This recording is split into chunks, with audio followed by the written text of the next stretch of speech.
This podcast is recorded on the traditional and unceded territories of the Musqueam, Squamish, Tsleil-Waututh, and Coquitlam peoples. British Columbia, I've seen your mountains high, seen your pretty rainbows and your blue crystal skies, watched your winding rivers as they flow around the bend. To me you're not a stranger, you'll always be a friend. Coming to you from the West Coast, this is Politicos. Today is April 16th, 2026. I'm Scott Delanabaum. And I'm Ian Bushfield. On today's show, EB flip-flops on DRIPA once again. It'll probably change before the time this hits the internet. And Carney gets his majority, and I'm sure he'll have another floor crosser by the time this hits the internet at the rate he's going. Support the show so we can get these out faster at patreon.com/politicos, or at very least you can get access to the Slack where you'll get the latest news from all our hyper online fans that we love. Let's start here in British Columbia. The big news of the week came on Tuesday, I think it was, as the questions mounted for the government of when are we going to get this planned bill to amend DRIPA or pause DRIPA or whatever is happening. We'd had some leaks from Grand Chief Stuart Phillips saying that his wife, Joan Phillip, who's an MLA for the BC NDP, is quite unhappy and heartbroken. I believe, I forget the exact term he used, but that she was unhappy. And EB confirmed this as well later in the week. CBC also reported at one point up to 10 MLAs, which had grown from 6, were starting to revolt within caucus and raise questions and challenge the government over its commitments here, which led Mike Farnworth to move the government from we are immediately introducing this bill as a confidence motion to maybe we'll introduce something next week, but it won't be a confidence motion. Yeah, and this comes after they had already changed plans from we're going to revise certain sections of it to we're just going to suspend certain sections of it for 3 years. So I've kind of lost count, but I think we're on version 3, 4, maybe even 5 of what David Eby wants to do about DRIPA. And it's becoming a little more clear, finally, what... Is it? Well, his explanation of the problem is becoming more clear.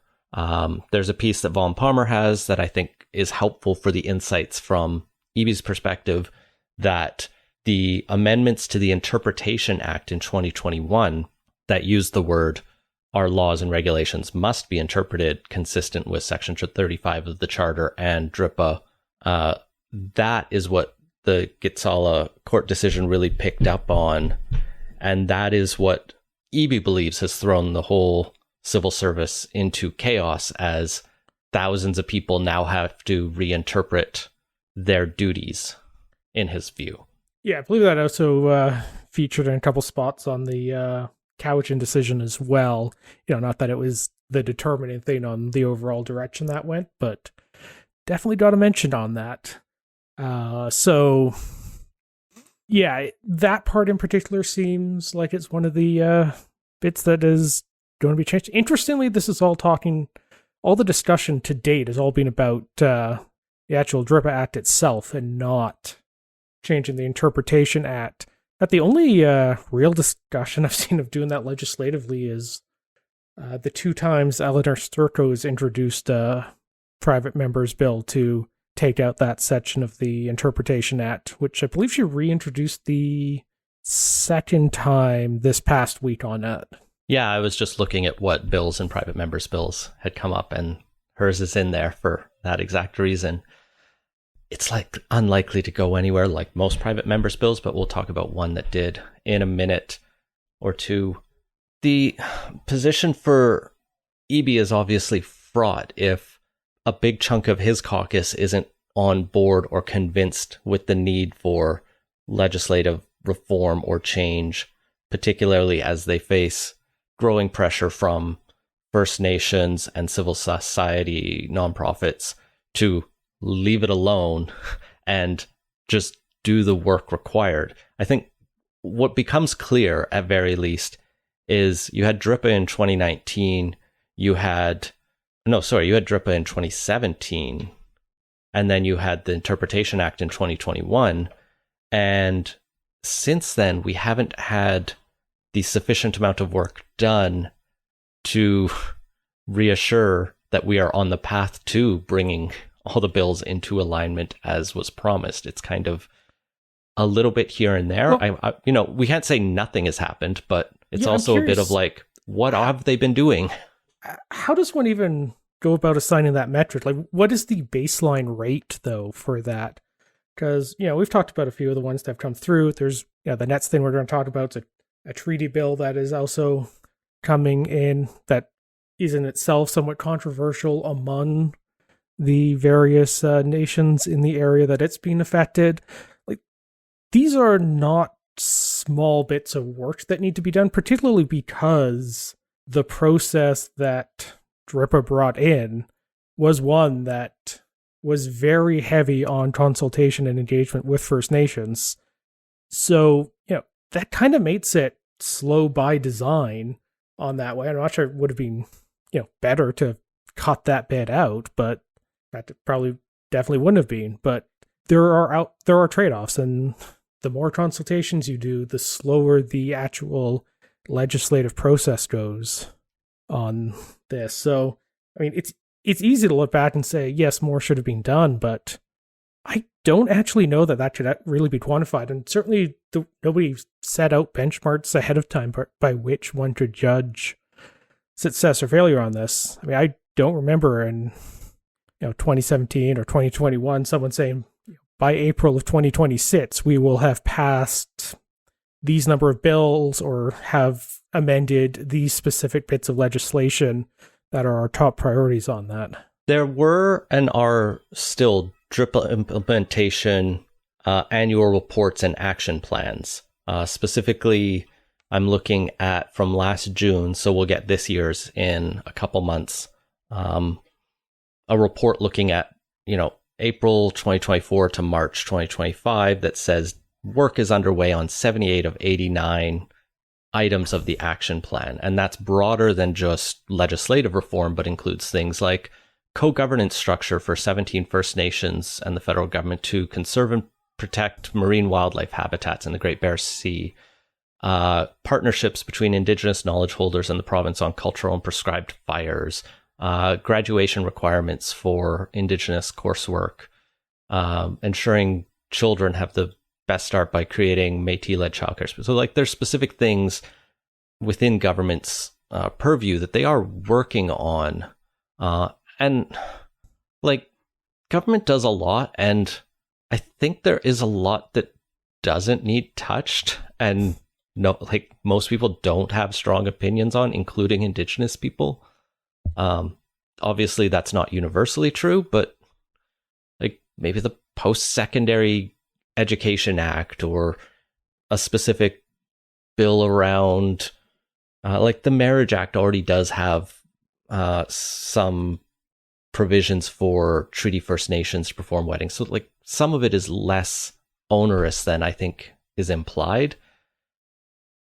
But, yeah, I mean, I'm curious the options out there. Hasalem had an interesting piece out this week on what could be an alternative path that would involve creating more strict benchmarks, kind of like you're talking about. He talked about a kind of tribunal system to adjudicate disputes over DRIPA issues that takes it out of the courts and makes it a little bit more specialized and navigable, as well as an implementation office that gets full authority to move this forward rather than the current DRIPA implementation, which is buried in the Minister of Indigenous Relations and Reconciliation, having a standalone office. So there's alternatives out there. I don't know that it solves the current dilemmas EB says exist, if they do exist as badly as he says, which we have to take him at his word. But I feel like that word is of increasingly less value as we go forward on this. I talked at the start about how many times he's changed his mind on what to do here, and maybe you take the the diagnosis as correct, but he is just shredding credibility every time there's a change in how he's going to proceed on this, and that is going to be hugely costly to him and the government. Before this week, I would have said it's more likely than not that Eby's the one leading the NDP into the next election. After this week, I'm pretty seriously reconsidering that. I think this may have been the thing that wounded him enough that he's not going to be able to carry on. Not that he was doing great the few weeks prior, but throwing down the gauntlet on a confidence motion only to back down after he's already changed his strategy a couple of times is the sort of thing that just burns a huge amount of political capital and got no results out of it. It's not like he did something unpopular that he thought was necessary and you'd be like, okay, we're a little ways out from an election. I can, take the hit now. We're gonna rebuild after this, but we did the unpopular necessary thing that is gonna set us up for success in the long term.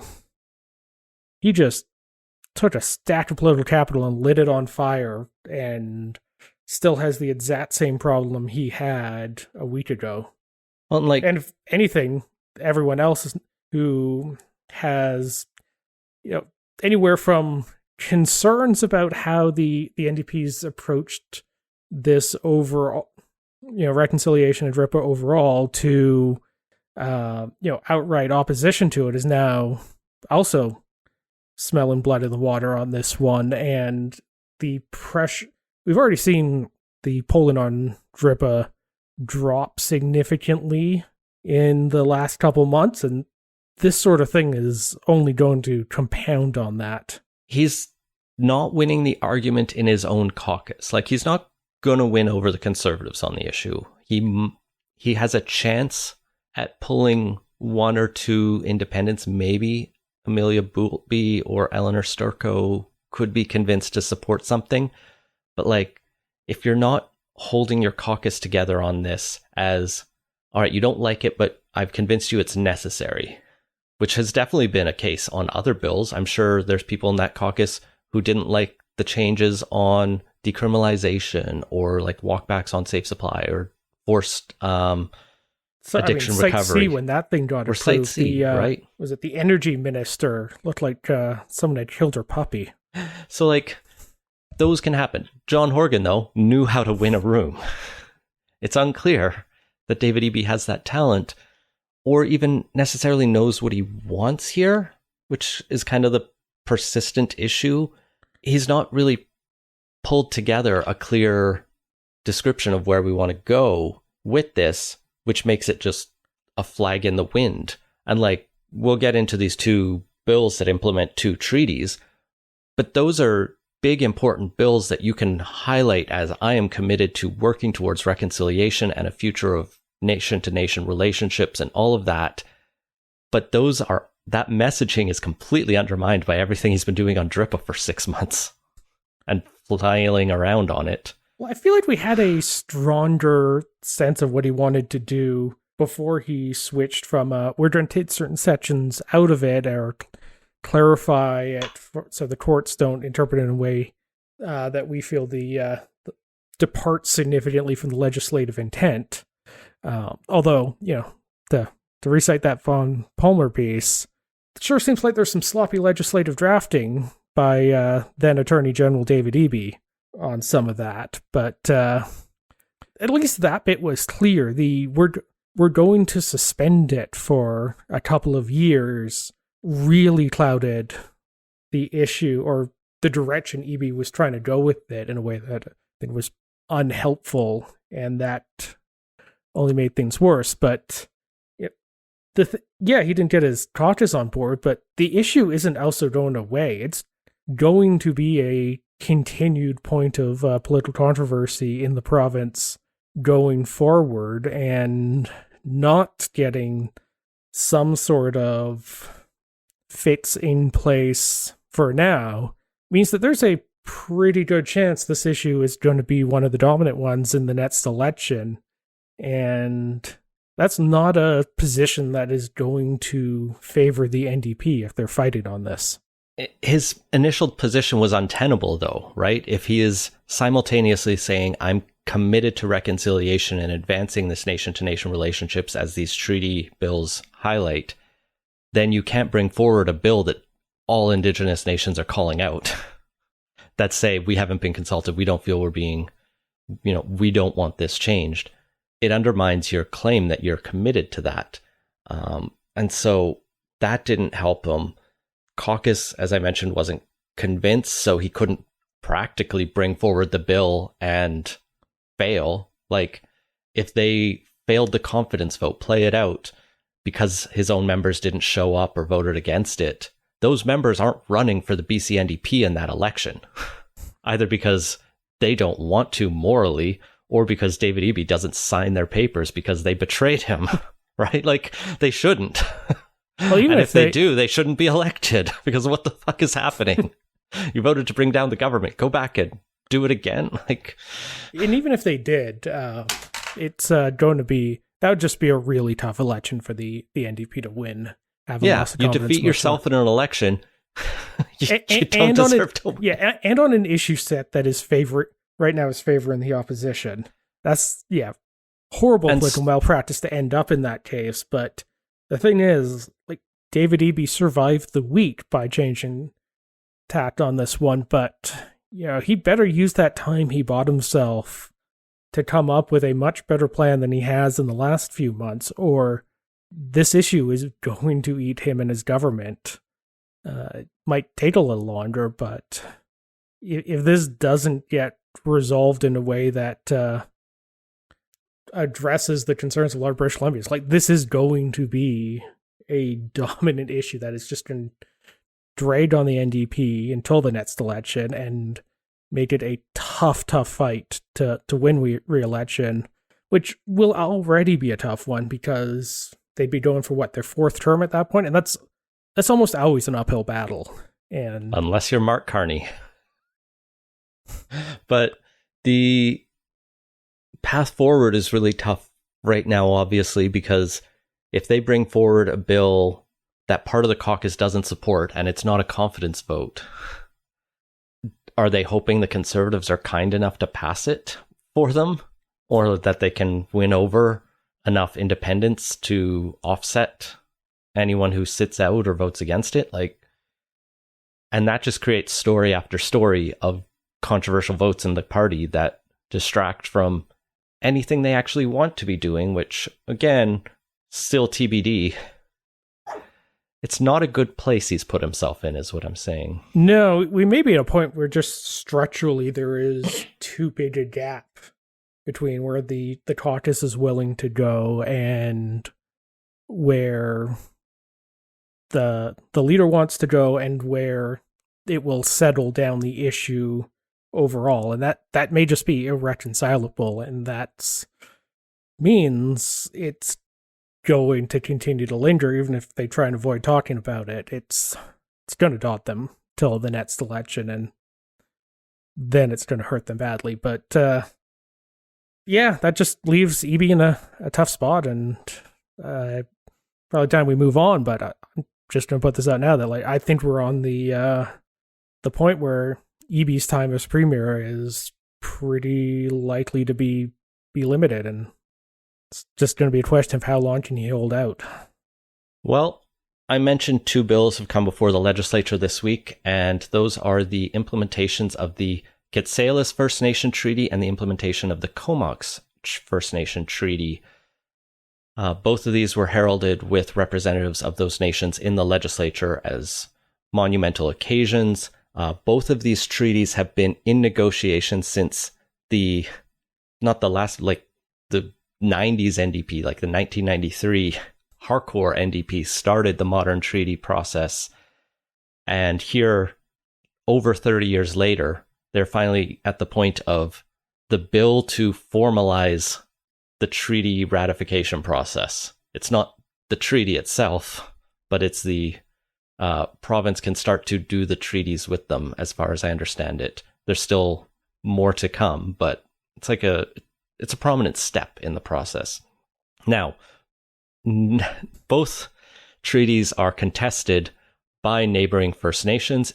The Kitsalas, which is a nation near Terrace, is facing opposition from the Laxqual First Nation, who contests some of the land claims made within that, saying 90% of their territory would be impacted by the Kitsalas Treaty.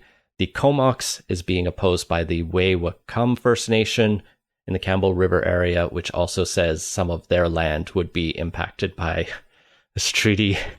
And it kind of goes just to show the complexity of First Nation, I'm going to say politics, in this province, where, we have not just a lot of no treaty land, but just a high diversity of nations within that land.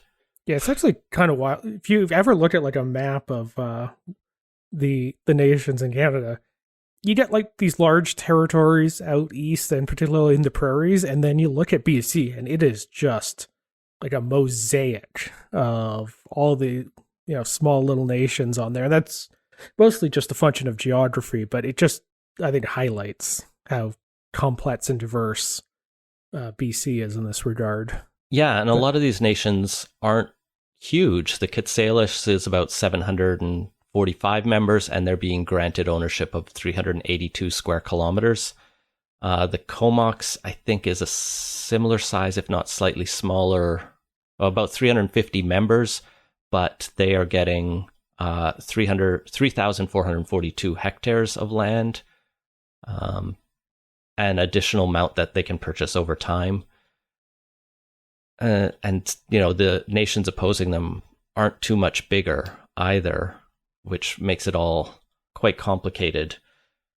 Yeah, and then another example of this is the Gowichan decision. Two of the parties appealing that are the Tsawwassen First Nation and the Musqueam, who strongly take issue with the grant title on that one for very similar reasons of overlapping territorial claims on it. So, yeah, this is just one of those things where it is a mess to untangle, and it kind of goes to show why these are very long processes that do not necessarily happen quickly, or if there is even a way to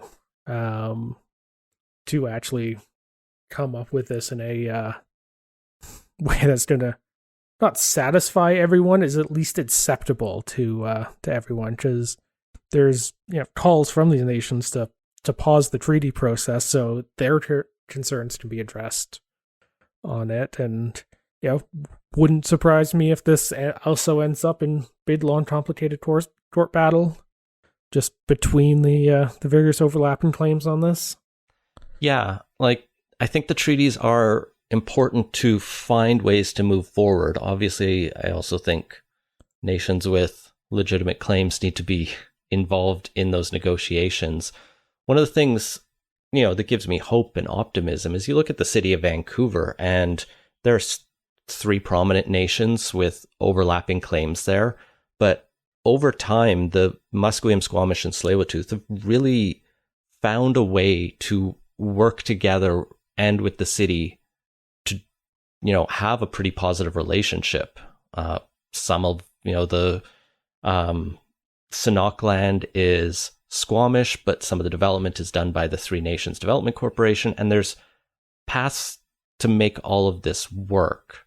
It takes time, it takes trust, which isn't always there, and I feel like EB has burnt a lot of the trust with First Nations in recent months.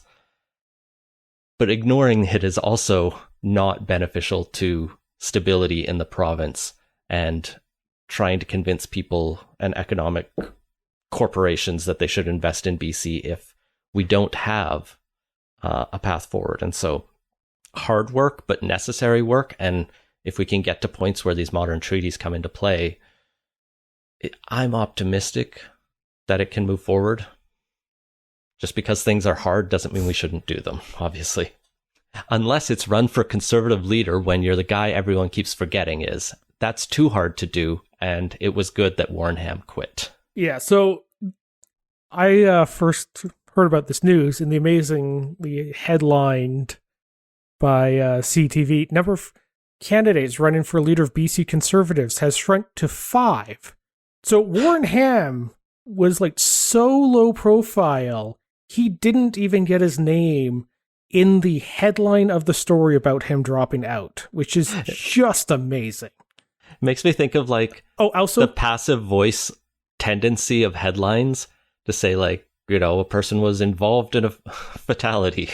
Yeah, or just disappeared. Vehicle impact, or vehicle collision, or vehicle collided with, etc. Also, you want to know whose picture is featured prominently in the at the top of the story? Caroline Elliott's. Nope. It's John Rustad. He doesn't even get his picture in the story, which is just even more amazing on this. They probably don't have one on file.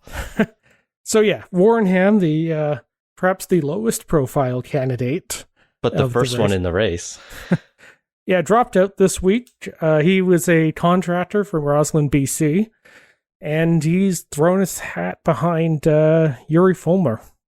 I think Ham had one interesting comment out there about like it's important for there to be non-politicians in this race, people from outside the everyman, and that's what he was trying to bring, as you'll often see in these. I'm actually surprised he didn't stick it out. He just might not have had the fundraising, but did they already pass their fundraising deadline? The 18th, so Saturday is when the net $60,000 is due. Right. There you go. Yeah, probably saw that one coming up, and I'm guessing the don't worry, the check is in the mail isn't going to fly for a second candidate a second time on this. So, yeah, he goes behind Fulmer, who is the deal with Dallas Brody and 1BC. That leaves Fulmer, Peter Millibar, Caroline Elliott, Ian Black, and Carrie Lynn Findlay in the race. Which is like interesting because they all have some degree of support. I don't think any of them are going to end in like low single digits the way you sometimes see when there's a big field and people don't have a big organization but are trying to run for profile raising. So the actual ballots and how they play out is going to be, I think, more interesting on this than some of the ones we've seen where we go 4 rounds before the first person above 10% gets knocked out. I don't know. I could very much see Black and Findlay doing incredibly poorly just because they don't feel like today's conservatives in some way, as much as Findlay has tried to. Yeah, that said, they've both been around for a while. They probably have a degree of organization behind them, which, for a leadership race is pretty important because it's a lot about selling memberships and then driving, get out the vote for the people you did sell to, all of which means, a good organization can beat a lot the attention-getting moves when it comes to leadership races. It's rare that you never hear from the person who ultimately ends up winning, but lower profile but organization heavy is definitely a path to victory. It's how Kevin Falcon got it, and look how that turned out.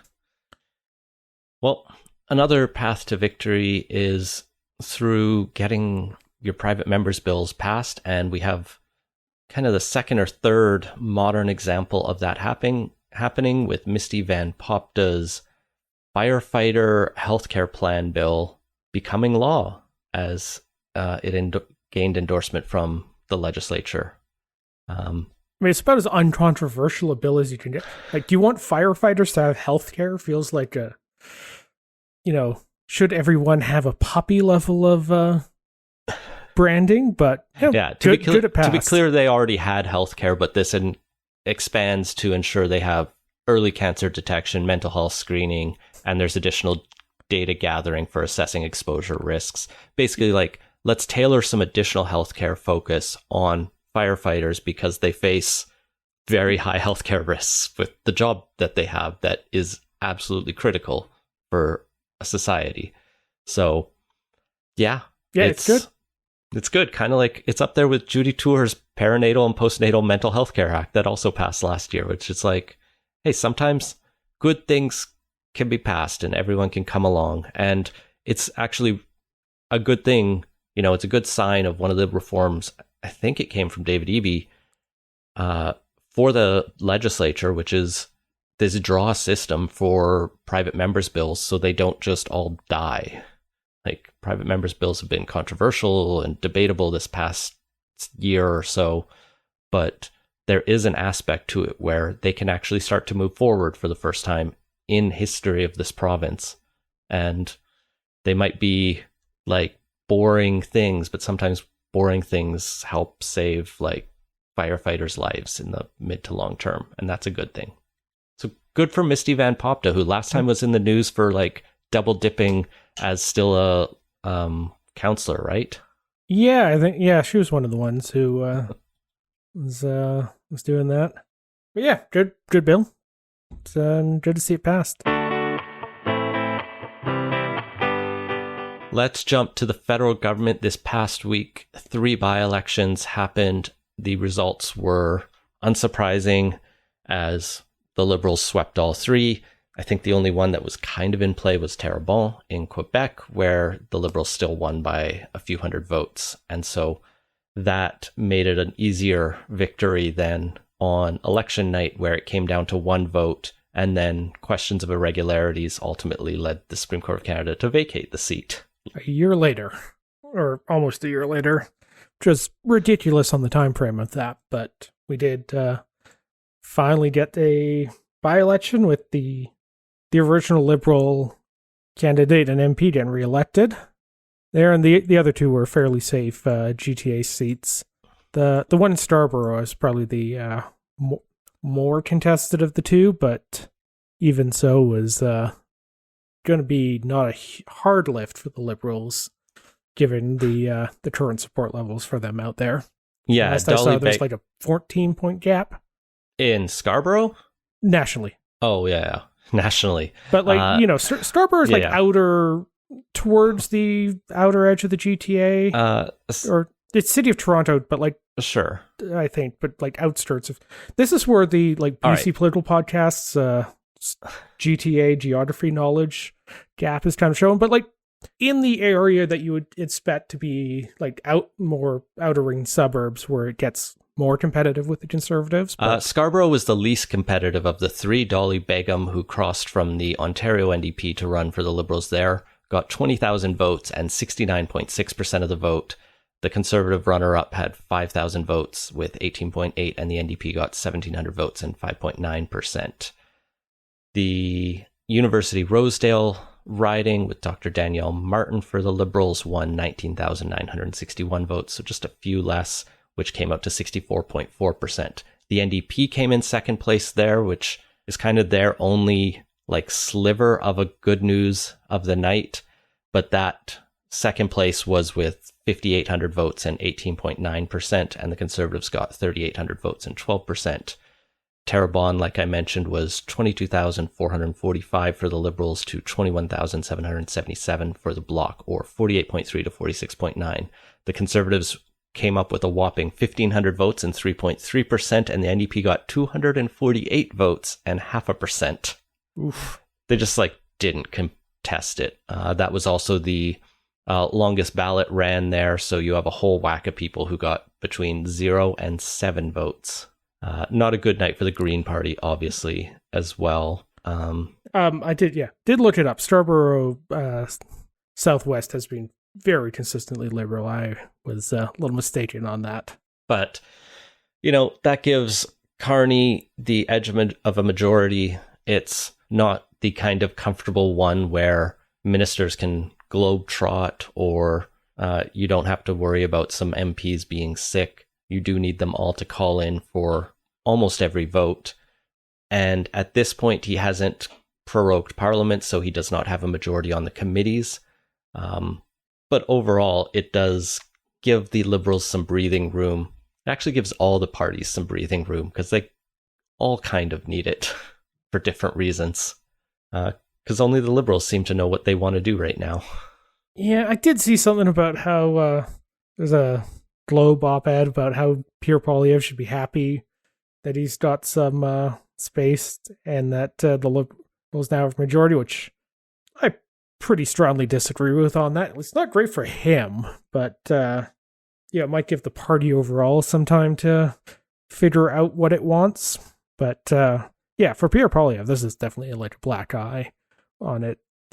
The Conservatives did not do well. Not that you would necessarily expect them to be super competitive in any of those ridings, but got historically lower shares of the vote than they normally have, which does not bode well for the real entry at the government. So we want to use this by-election to send them a message, which had the potential to be amped up even more in this one because there was this be the thing that gets Carney his majority. And the fact that didn't end up being a vote driver for the Conservative vote doesn't say great things about their position right now. I mean, I'm not going to read much into these by-election results for almost any of the parties, honestly. Like you said, really strong Liberal holds in two of the ridings. The NDP gets a little bit of a point for University Rosedale, but they didn't show up anywhere else. The Bloc, it's not a good night for them, obviously, right? They had a seat that was in play, and they lost it. They lost it narrowly, but by like 700 votes when it was much closer last time, obviously. But it's also not so bad for the Bloc that you go, well, they're not in contention. Like, if there was an election called, they would be competitive for a similar number of ridings in Quebec. They're not getting back up to their 50-seat range, but they're not disappearing. So Yves-François Blanchet is the most comfortable person after Mark Carney tonight. But also, obviously a bit disappointed. So, the problem for Poilievre going forward is if there are more floor crossings or this continued discontent of his MPs, allegedly. No, that in a minority government, you could be going to the polls at any time, which argues against changing the leader. And now that has no longer the case, not hanging over them, the questions about whether or not it would be better to change the leader, given, all the floor crossings, the fact that the government has done something that's pretty rare and shot up significantly in popularity after an election, all of that doesn't bode super well for the argument to keep Poilievre, and the fact that he apparently has decided to respond to the new situation by questioning Mark Carney's credentials of all things, arguing he doesn't understand economics, which is, a bold claim for a guy that's run 2 central banks and has, a doctorate in economics and graduate degrees from both Harvard and Oxford, I think. It's wild, right? We didn't put it in the show notes, but one of Carney's announcements this week was to pause the gas tax and do a gas tax holiday to help deal with cost of living, which is, if we'll remember, the same policy Trudeau did with the GST. And we called it bad economics then and a dumb populist, hack tool. And it's that now. And you can criticize that. But you don't go after Mark Carney's CV, because that just reminds you his CV is better than yours and everyone's. Yeah, that's the wild thing. Is Carney is definitely making decisions as a politician and not necessarily the pure evidence-based technocrat that he often likes to brand himself as. And to a certain degree, that's fine. You actually have to do some politics to run a country and keep running the country. I don't love the fact that it's not the best economic policy, and really we should be going to a vehicle miles travel tax rather than gas tax, particularly as we transition over to more EVs. But that's neither here nor there on this one. But there's a perfectly good opening to hit him on. He's letting politics drive him, not making the best call. He's deviating from what he knows is the right course of action. all of that. The Liberals at their convention this weekend kept talking about how they're building the country at a pace and scale never seen before, which is like obviously bullshit. It's nowhere near the record-setting rates of some past eras in Canadian history when it comes to doing the physical building of the country. There's like a lot of it. There's a lot of attack surface you can go on for to hit Mark Carney on, but arguing that someone with his background just doesn't understand economics is an insane choice on that one, and just ultimately blows back more on the person making it than anything else. And the other problem for Poilievre is he can't criticize a lot of the policies because things like a fuel tax holiday were conservative ideas first. They were pitching it as an option. And so you can't criticize him for stealing your ideas. I mean, some conservatives are trying to be doing that a lot in the past or they'll year, try and take credit and try and get some, but no Which one is like cares. the better option of the two. Yeah. But it doesn't, electorally tend to work. Just ask Jagmeet Singh, right?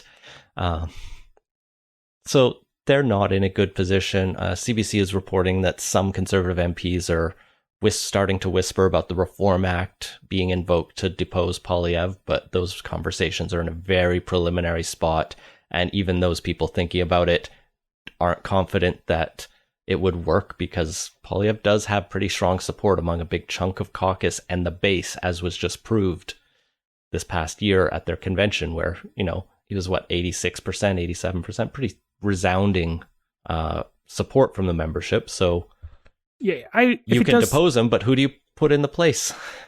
I think there are a few people who'd probably run if leadership race was called. But yeah, this isn't going to be like a overnight thing on it at all. This would be there's a few chips in the armor, and it would be just chipping away at it a little bit at a time more than anything. But often political falls are a little bit like going bankrupt, where it is suddenly then all at once, and he may find himself in that same situation at some point in the next year or two. David Eby and Pierre Poilievre should get on the phone with each other and talk about political misfortunes. Also, it was wild. There was that story this past week that the UK Conservatives were calling up Pierre Poilievre for advice on how to win. Maybe they're just taking notes on what not to do. A little interesting because the UK Conservatives are a little bit like the Canadian Liberals in that they're kind of seen as the natural governing party. They've been in power for a lot more years than any of the other ones have been.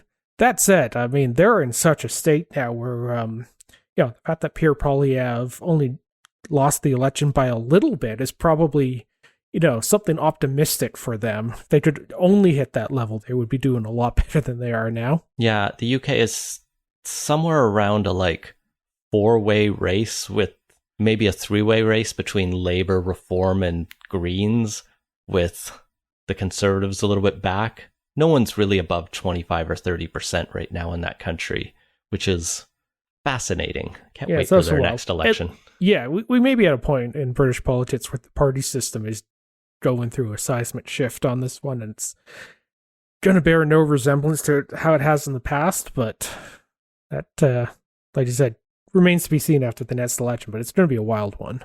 But for our own party system, the houses somehow come to the understanding that, the NDP is a real party. Are they though?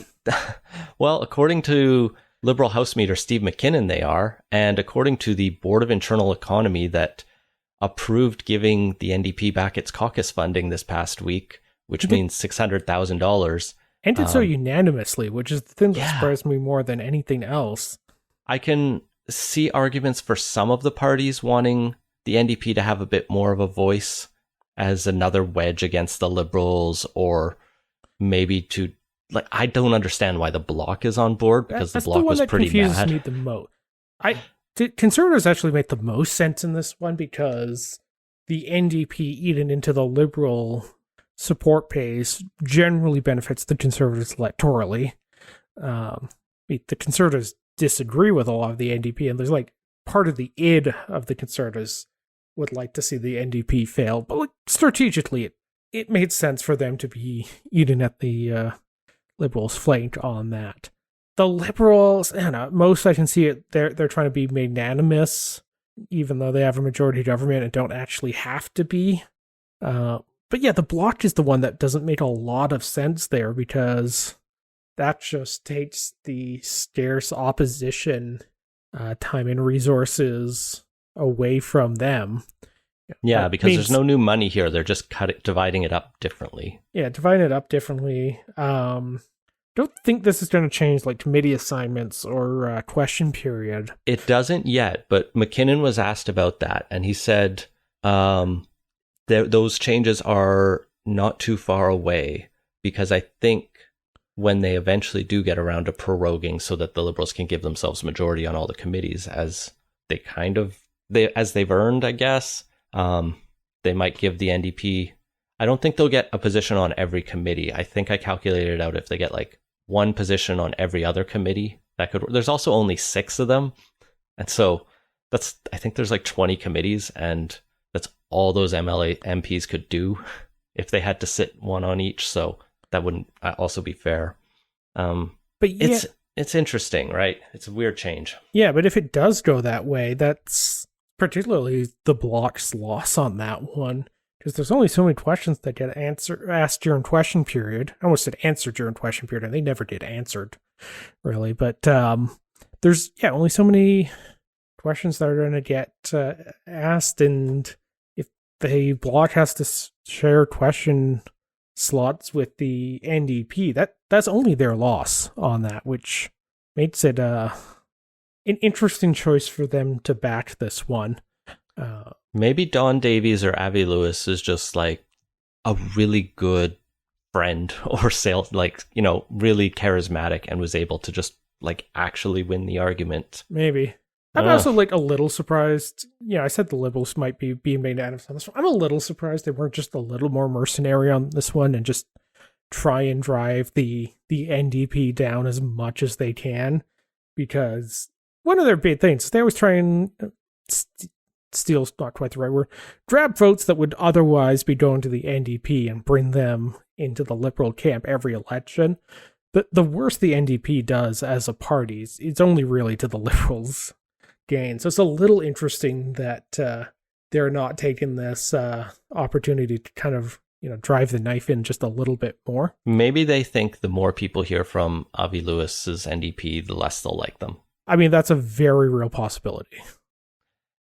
Well, for the Liberals' part, they did have reason to celebrate this last weekend as they went through their convention.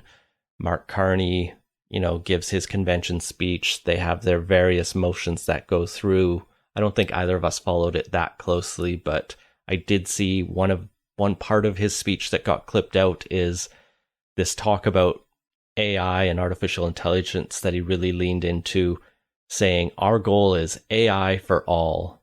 But the caveat is apparently maybe not the kids, but we can come back to that. I mean, I've watched the clip. I honestly could not tell you what that actually means for what the government's going to do. It's one of these like platitude heavy things that politicians like to say about how, we need whatever the thing of the day being talked about is. We need it to be a benefit to everyone and not just a few, which tells you basically nothing about what they're actually planning policy-wise on it. So I don't know. The whole thing felt like an empty platitude on it, but is that really that much of a surprise? It's a convention speech. It's never where the leader lays out a substantive policy agenda. It's where they do a rally the base speech. Yeah. For the major policy motion that did get passed that people are talking about, the party is calling on the government to restrict kids from social media and AI chatbots in a, don't let under 16s access it, similar to the famous Australia law at this point, to which the federal government has said, at least the Ministry of Heritage has said they are very seriously considering it, but no final decision has been made yet. Naturally, you go on Reddit on the conversations on this, and it's immediately, you can't do this. It means digital IDs and the end of privacy online. And it's, absolute meltdown because it's Reddit. Elsewhere, it's much more complicated conversation. I tend to side against this kind of hammer approach, but I get the appeal for some people. Yeah, one thing I hear from a lot of parents is that they, even if they don't like the idea of like a blanket one, it's just very hard to be the only parent that is trying to do this. And there's definitely like a collective action problem if you want to keep your kids off social media when they're on the younger side. So they kind of would welcome something that's on the broader side for that. Oh, there's quite a bit out there that suggests that phones and social media aren't great for, well, a lot of people, but particularly kids. So I don't know. This one doesn't bother me all that much. It just fundamentally feels like it misses the issue for me. Like, the issue is the algorithms are fucking our brains over, and instead of like trying to hold these tech platforms accountable, we're just listening to what they say, which is say, just don't let kids on, and then we could just fuck over the, older teens and adults. And it's like, well, we need to address the fact these algorithms are not healthy. Yeah, like, I mean, it's the tobacco of tech. Yeah, I mean, the algorithms are part of it, but also just psychologically, like people, human psychology developed in much smaller groups where just having this like wave of everybody talking all the time can like just give you like some very distorted senses of how things are. If you ever get piled on the internet, it can be like a few, 100 people or so, and it just like feels like so overwhelming. There's like a bunch of those like cognitive distortions and stuff that just doesn't sit well with people in a way, and just isn't like super great for human flourishing. And I think we could all use just less social media time, even if they got rid of the algorithms and went back to the chronological feeds. There's just a bunch of stuff that humans maybe aren't necessarily meant to be like plugged into 8 billion other people in a just constant stream of information. It does sound like the federal government wants to do something, but as has been the issue for this entire liberal government, their what do we do about the internet remains kind of this void where they will pitch something, people point out, because it's very easy to point out when you write a bad bill about the internet, but it's hard to find the good bills because there's a lot of issues with regulating the internet. But I think most of us are coming around to the idea that it's probably necessary, but how to do it and to what degree has not been solved. A pretty big one. Yeah. So, convention votes are what they are.